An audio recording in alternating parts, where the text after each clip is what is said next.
नमस्ते। आज हम ह्यूमन एनाटॉमी एंड फिजियोलॉजी का चैप्टर नंबर 4 शुरू करने जा रहे हैं और हमारे आज के टॉपिक का नाम है ऑसियस सिस्टम। ऑसियस सिस्टम को हम हिंदी में अस्थि तंत्र भी कहते हैं। डी फार्मा फर्स्ट ईयर के लिए ये एक बहुत ही जरूरी चैप्टर है। इसमें हम मुख्य रूप से 3 चीजें पढ़ेंगे। पहली, हमारे कंकाल की बनावट यानी स्ट्रक्चर ऑफ स्केलेटन।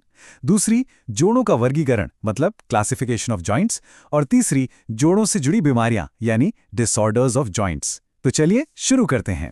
तो सबसे पहले हम समझेंगे कि ऑसियस सिस्टम या स्केलेटन सिस्टम होता क्या है। पहली लाइन है, the human skeleton is the internal framework of the human body which is composed of bone, cartilage, joints, ligaments and tendon.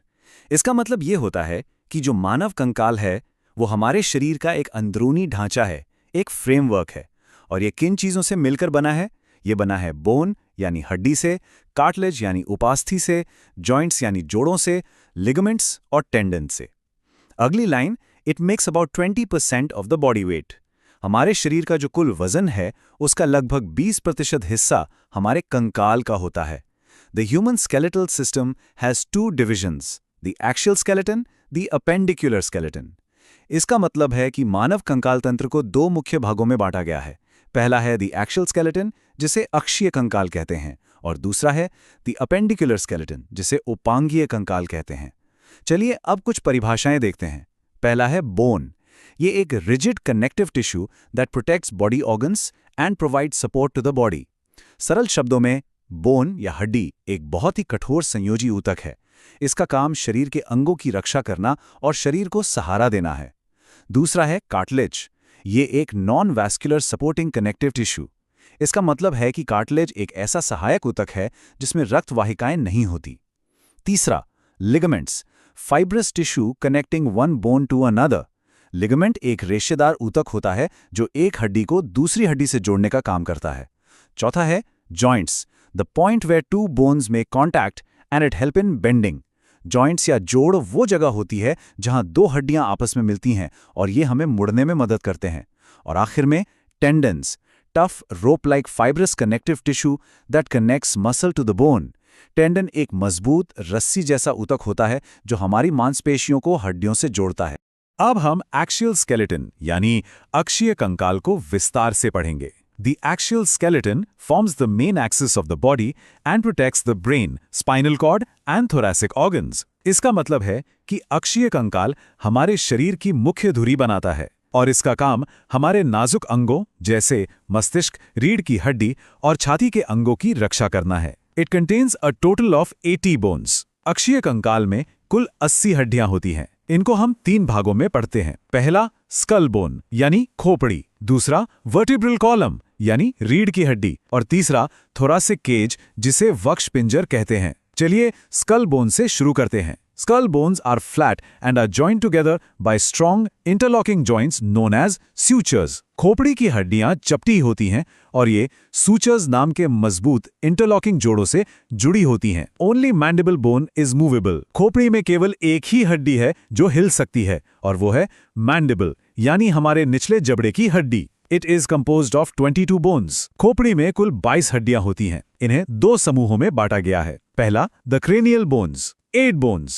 कपाल के हड्डियों में 8 हड्डियां होती हैं। Frontal 1, parietal 2, temporal 2, occipital 1, sphenoid 1 and ethenoid 1. इन्हें याद रखने के लिए एक निमोनिक है, pest of 6. दूसरा समूह है the facial bones, 14 bones, यानी चेहरे की हड्डियां जो संख्या में 14 होती हैं। अब देखते हैं खोपड़ी के कार्य, फंक्शंस ऑफ स्कल। पहला, प्रोटेक्शन ऑफ ब्रेन यानी मस्तिष्क की सुरक्षा करना। दूसरा, प्रोवाइड फ्रेमवर्क फॉर फेस यानी चेहरे को एक ढांचा देना। तीसरा, provide site for sensory organs like vision, olfaction मतलब देखने और सूंघने जैसे संवेदी अंगों के लिए जगह प्रदान करना।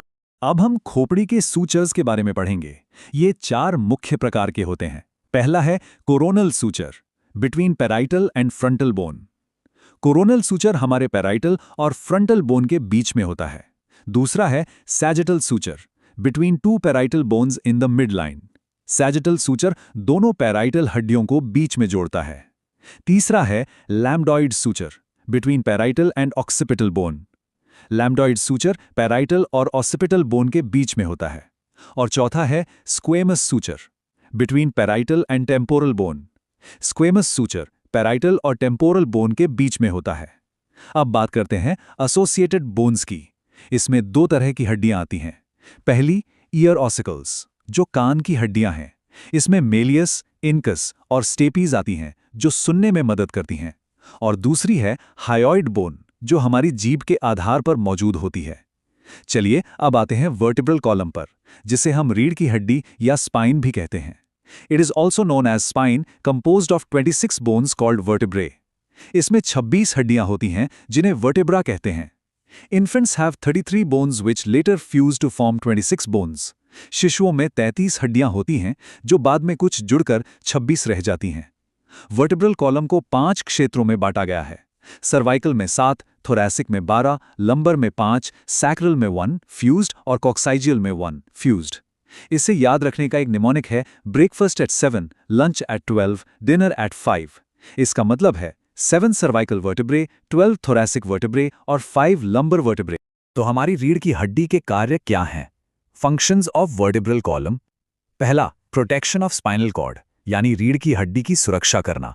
दूसरा, सपोर्ट्स द हेड, मतलब सिर को सहारा देना। तीसरा, provides attachment for ribs and back muscles, यानी पसलियों और पीठ की मांसपेशियों के जुड़ने के लिए जगह देना। और चौथा, It extends from skull to pelvis and transmit weight of upper body to lower limbs. मतलब ये खोपड़ी से लेकर श्रोणि तक फैली होती है और ऊपरी शरीर का वजन निचले अंगों तक पहुंचाती है। अब हम अक्षीय कंकाल के अगले भाग, thoracic cage bone, यानी वक्षपिंजर पर आते हैं। It is formed by thoracic vertebra posteriorly, ribs laterally and sternum anteriorly. इसका मतलब है कि ये पिंजरा पीछे की तरफ thoracic vertebra से, साइड में पसलियों से और सामने की तरफ स्टर्नम से बनता है। चलिए स्टर्नम के बारे में जानते हैं। It is also known as breast bone. इसे ब्रेस्ट बोन भी कहा जाता है। It is a flat bone present on the middle part of the chest. ये एक चपटी हड्डी है जो हमारे सीने के बीच में होती है। It consist of 3 fused bone, manubrium, body, xiphoid process. ये 3 हड्डियों के जुड़ने से बनती है। सबसे ऊपर मैन्यूब्रियम, बीच में बॉडी और सबसे नीचे जिफोइड प्रोसेस। अब हम स्टर्नम को थोड़ा और विस्तार से देखेंगे। इसका पहला हिस्सा है manubrium. It articulates with clavicle and first 2 pair of ribs. Manubrium sternum का सबसे ऊपरी हिस्सा है, जो हमारी कॉलर बोन यानी क्लाविकल और पसलियों के पहले 2 जोड़ों से जुड़ता है। दूसरा है body. It is the largest part of sternum and provide attachment for 3/7 ribs. Body sternum का सबसे बड़ा हिस्सा है और यह तीसरी से 7वीं पसली के जुड़ने के लिए जगह देता है। तीसरा है xiphoid process. It is the inferior and smallest part of the sternum. Xiphoid process sternum का सबसे निचला और छोटा हिस्सा है। अब बात करते हैं रिब्स की। There are 12 pair of ribs. हमारे शरीर में 12 जोड़ी पसलियां होती हैं। इन्हें 3 प्रकारों में बांटा गया है। पहले हैं true ribs 1 to 7th pair, articulate directly to the sternum. True ribs पहली 7 जोड़ी होती हैं और ये सीधे स्टर्नम से जुड़ती हैं। दूसरे हैं false ribs 8th to 10th pair, articulate indirectly with sternum. False ribs 8वीं, 9वीं और 10वीं जोड़ी हैं, जो सीधे स्टर्नम से न जुड़कर 7वीं पसली के कार्टिलेज से जुड़ती हैं। और तीसरे हैं floating ribs 11th, 12th pair, do not articulate anteriorly. Floating ribs आखिरी 2 जोड़ी हैं जो आगे से किसी भी चीज से नहीं जुड़ती। अब देखते हैं फंक्शंस ऑफ थोरासिक केज। इसका पहला काम है protect the heart, lungs, blood vessels, यानी हृदय, फेफड़े और रक्त वाहिकाओं जैसे महत्वपूर्ण अंगों की रक्षा करना। अब हम कंकाल तंत्र के दूसरे मुख्य भाग द अपेंडिकुलर स्केलेटन पर आते हैं। It consist of the bones of limbs and their girdles. इसमें हमारे हाथ पैरों की हड्डियां और उन्हें धड़ से जोड़ने वाले गर्डल्स आते हैं। इसके 4 मुख्य भाग हैं: pectoral girdle, upper limbs, pelvic girdle और लोअर लिम्स। चलिए पेक्टोरल गर्डल से शुरू करते हैं। इसे शोल्डर गर्डल भी कहते हैं। Each pectoral girdle consist of a clavicle anteriorly and a scapula posteriorly. हर एक पेक्टोरल गर्डल में 2 हड्डियां होती हैं। एक क्लैविकल, जिसे कॉलरबोन कहते हैं, ये आगे की तरफ होती है, और एक स्कैपुला जो पीछे की तरफ होती है। Scapula is a large triangular flat bone. Scapula एक बड़ी, त्रिकोणीय और चपटी हड्डी है। Glenoid cavity of scapula articulate with the head of the humerus of arm. Scapula में एक गड्ढा होता है जिसे ग्लेनॉइड कैविटी कहते हैं। इसी कैविटी में हमारे हाथ की ह्यूमरस हड्डी का सिर जुड़कर कंधे का जोड़ बनाता है। अब इसके कार्य देखते हैं। Function: It attaches the upper limb to the axial skeleton and provide attachment for muscles that move the upper limb. इसका मुख्य काम हमारे हाथों को शरीर के मुख्य हिस्से से जोड़ना है और गति के लिए मांसपेशियों को एक आधार देना है। अब हम बात करेंगे अपर लिम्स की। Each upper limb has 30 bones. हमारे हर एक हाथ में 30 हड्डियां होती हैं। इसे 3 भागों में बांटा गया है। पहला भाग है आर्म और इसकी हड्डी है ह्यूमरस 1। दूसरा भाग है फोर आर्म जिसमें 2 हड्डियां हैं, रेडियस 1 एंड अल्ना 1। तीसरा भाग है हैंड जिसमें कई हड्डियां हैं। पहली हैं कार्पल्स 8 बोन्स, रिस्ट बोन। इन्हें कलाई की हड्डियां कहते हैं और ये 8 होती हैं। इन्हें याद रखने का निमोनिक है she looks too pretty, try to catch her. दूसरी हैं मेटाकार्पल्स 5 बोन्स, पाम बोन। ये हथेली की 5 हड्डियां हैं। और तीसरी हैं फेलेंजीज 14 बोन्स, फिंगर बोन्स। ये हमारी उंगलियों की 14 हड्डियां हैं। Thumb has 2 and other fingers have 3 phalanges। अंगूठे में 2 phalanges होते हैं और बाकी हर उंगली में 3। अब हम आते हैं पेल्विक गर्डल यानी हिप गर्डल पर। It is formed by fusion of 3 bones, allium, ischium and pubis. ये 3 हड्डियों के जुड़ने से बनता है, एलियम, इस्चियम और प्यूबिस। इलियम एक बड़ी फैली हुई हड्डी है जो कूल्हे का ऊपरी हिस्सा बनाती है। इस्चियम एल आकार की हड्डी है और ये वो हिस्सा है जिस पर हम बैठते हैं। प्यूबिस कूल्हे की हड्डी का अगला वी आकार का हिस्सा बनाती है। फंक्शंस ऑफ पेल्विक गर्डल, इसके कार्य देखते हैं। पहला, it attach the lower limb to the axial skeleton. ये हमारे पैरों को शरीर के मुख्य हिस्से से जोड़ती है। दूसरा, transmit weight of the upper body to the lower limbs. ये ऊपरी शरीर के पूरे वजन को पैरों तक पहुंचाती है।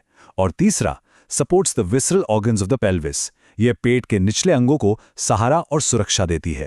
अब हम पढ़ेंगे द लोअर लिम्ब यानी निचले अंगों के बारे में। Each lower limb has 30 bones. हमारे हर एक पैर में 30 हड्डियां होती हैं। इसे भी 3 भागों में बांटा गया है। पहला भाग है थाई और इसकी हड्डी है femur 1, longest, largest and strongest bone of the body. Femur हमारे शरीर की सबसे लंबी, सबसे बड़ी और सबसे मजबूत हड्डी है। एक विशेष नोट पटेला 1 के बारे में, की नी कैप के बारे में। It is a cup shaped bone that protect the knee joint anteriorly. यह कप के आकार की हड्डी है जो घुटने के जोड़ की आगे से रक्षा करती है। दूसरा भाग है लेग जिसमें 2 हड्डियां हैं, टेबिया 1 एंड फिब्युला 1। तीसरा भाग है फुट, इसमें टार्सल 7 बोन्स, एंकल बोन है। ये टखने की 7 हड्डियां हैं। इन्हें याद रखने का निमोनिक है tiger cubs need milk. B, metatarsals 5 bones. ये पैर के मध्य भाग की 5 हड्डियां हैं। C, phalanges 14 bones, toes. ये पैर की उंगलियों की 14 हड्डियां हैं। अब हम बात करेंगे मूवमेंट की। Movement is one of the most significant features of living beings. गति सभी जीवित प्राणियों की एक मुख्य विशेषता है। All locomotions are movement but all movement are not locomotion. इसका मतलब है कि सभी लोकोमोशन मूवमेंट होते हैं लेकिन सभी मूवमेंट लोकोमोशन नहीं होते। लोकोमोशन का मतलब होता है एक जगह से दूसरी जगह जाना। Human body exhibits 3 main types of movements. हमारे शरीर में मुख्य रूप से 3 प्रकार की मूवमेंट्स होती हैं। पहली, amoeboid movement. Some specialised cells in our body like macrophages exhibit amoeboid movement. हमारे शरीर की कुछ खास कोशिकाएं जैसे मैक्रोफेज अमीबा की तरह गति करती हैं। दूसरी, ciliary movement. It occurs in most of our internal organs which are lined by ciliated epithelium. ये गति हमारे शरीर के उन अंदरूनी अंगों में होती है जहां सिलिया यानी बाल जैसी संरचनाएं होती हैं, जैसे हमारी श्वास नली। तीसरी, muscular movement.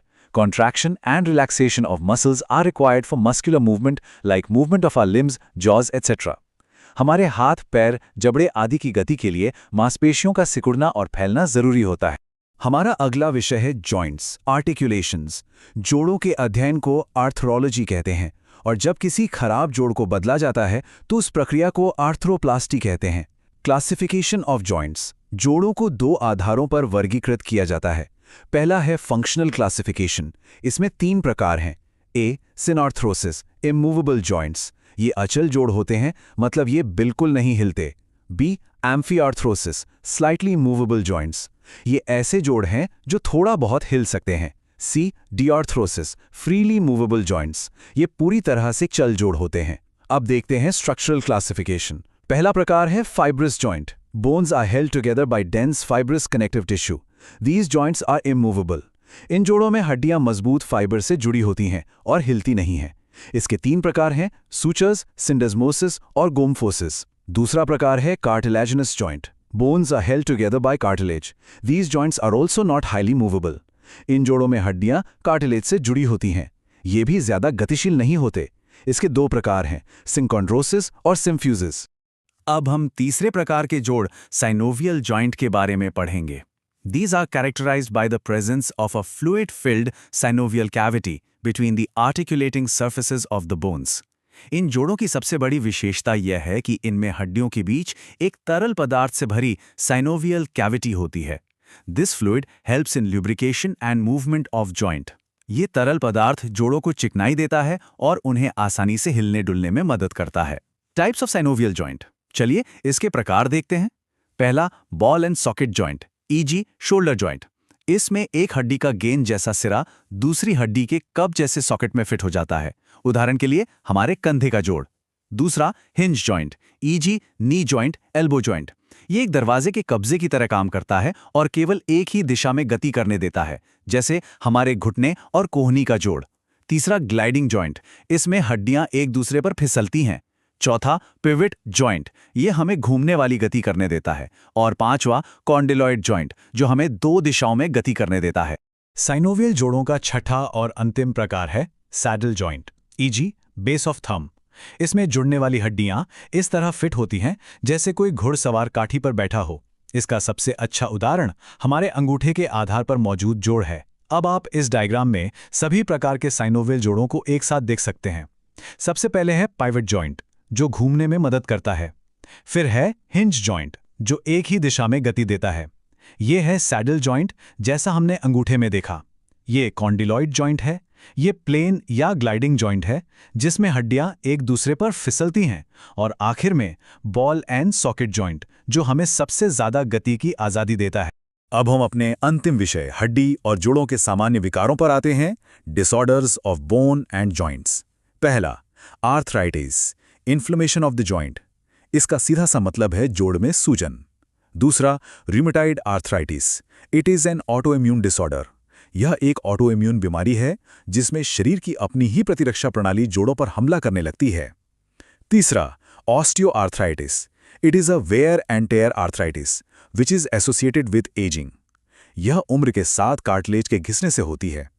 चौथा, psoriasis arthritis. It affects some people who have psoriasis.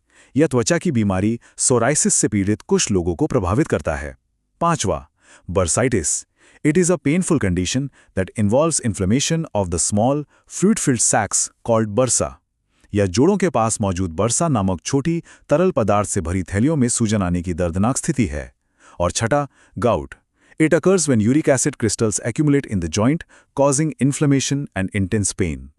जब खून में यूरिक एसिड का स्तर बहुत ज़्यादा बढ़ जाता है तो इसके क्रिस्टल जोड़ों में जमा होने लगते हैं, जिससे तेज दर्द और सूजन होती है। गठिया या गाउट में this accumulation of uric acid triggers an inflammatory response that causes a painful attack of gout. जब यूरिक एसिड के क्रिस्टल जमा होते हैं तो शरीर में एक सूजन वाली प्रतिक्रिया होती है, जिससे गठिया का दर्दनाक दौरा पड़ता है। It usually affects joint of big toe. यह अक्सर पैर के बड़े अंगूठे के जोड़ को प्रभावित करता है। सातवां विकार है Lyme disease. It is a bacterial infection transmitted by ticks. यह टिक के काटने से फैलने वाला एक बैक्टीरियल संक्रमण है। और आठवां, osteoporosis. It is an age related disorder characterised by decreased bone mass and increased chances of fractures. इसमें उम्र के साथ हड्डियां खोखली और कमजोर हो जाती हैं, जिससे फ्रैक्चर का खतरा बढ़ जाता है। Decreased level of oestrogen is a common cause in females. महिलाओं में एस्ट्रोजन हार्मोन की कमी इसका एक आम कारण है। नौवां, Paget's disease. It is a disorder of bone remodeling process. यह हड्डी के बनने और टूटने की सामान्य प्रक्रिया में गड़बड़ी के कारण होता है। और 10वां है रीटर syndromes. It often begins after an infection and mainly affects the joints of lower limbs. यह आमतौर पर एक संक्रमण के बाद शुरू होता है और मुख्य रूप से निचले अंगों के जोड़ों को प्रभावित करता है। चलिए अब इस फ्लो चार्ट के माध्यम से पूरे अध्याय का एक सारांश लेते हैं। सबसे ऊपर है ऑसियस सिस्टम। इसे 2 मुख्य भागों में बांटा गया है। बाईं ओर है एक्सियल स्केलेटन, जिसमें टोटल 80 बोन्स होती हैं। इसके अंतर्गत आते हैं स्कल, थोरैसिक केज और वर्टेब्रल कॉलम। अब दाईं ओर है एपेंडिकुलर स्केलेटन, जिसमें टोटल 126 बोन्स होती हैं। इसके अंतर्गत आते हैं pectoral girdles, upper limbs, pelvic girdle और लोअर लिम्स। ये फ्लोचार्ट पूरे कंकाल तंत्र को एक नज़र में समझने के लिए बहुत उपयोगी है। और अंत में एक बहुत ही महत्वपूर्ण note: Learning the names of all the bones is essential because it will not only help you in your exams but will also benefit you in your job interviews. इसका मतलब है कि सभी हड्डियों के नाम सीखना आपकी परीक्षा और नौकरी के इंटरव्यू दोनों के लिए बहुत ज़रूरी है, तो इन नामों को अच्छी तरह से याद ज़रूर करें।